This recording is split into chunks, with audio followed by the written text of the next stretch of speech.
அஸ்திவாரமே இல்லாமல் மலையின் மேலிருந்து கீழாக வெட்டப்பட்டு தமிழ்நாட்டின் அதிசயங்களில் ஒன்றாய் பார்க்கப்படும் கழுகுமலை வெட்டுவான் கோவில்.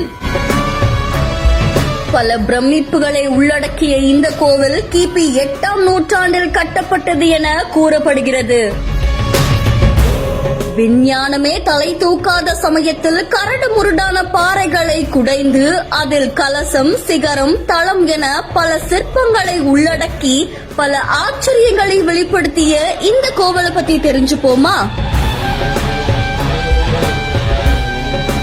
தூத்துக்குடி மாவட்டம் கழுகுமலையில் இருக்கக்கூடிய கழுகுமலை வெட்டுவான் கோவில் கிபி 8ஆம் நூற்றாண்டுல பாண்டிய மன்னன் மாரஞ்சடையன் அவர்களால உருவாக்கப்பட்டது அப்படின்னு சொல்லப்படுது.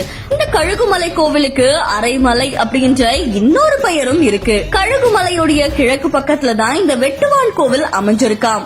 பொதுவா கட்டிடங்களை கட்டும் போது முதல் அஸ்திவாரம் போட்டு அதுக்கு மேல கீழே இருந்துதான் மேலாக்க ஒரு கட்டிடத்தை கட்டுவாங்க. ஆனா இந்த கழுகுமலையில இருக்கக்கூடிய வெட்டுவான் கோவில மேல இருந்து கீழ்பக்கமா உருவாக்கி இருக்காங்க. அஸ்திவாரம் எதுவுமே இல்லாம பாறைகளை பா வடிவத்துல, அதாவது 7.50 மீட்டர் ஆழத்துக்கு சதுரமா வெட்டி எடுத்து அதோடைய நடுப்பகுதியை கலசமா வச்சு அதுக்கப்புறம் சிகரம், தளம், கூரை, அதை தொடர்ந்து சுவர்கள்னு பல விஷயங்களை பார்த்து குடைஞ்செடுத்திருக்காங்க. இந்த கோபுரத்துல அமைஞ்சிருக்கிற சிலைகள் அத்தனையுமே ஒரே பாறையில செதுக்கப்பட்டது அப்படின்னு சொல்லப்படுது.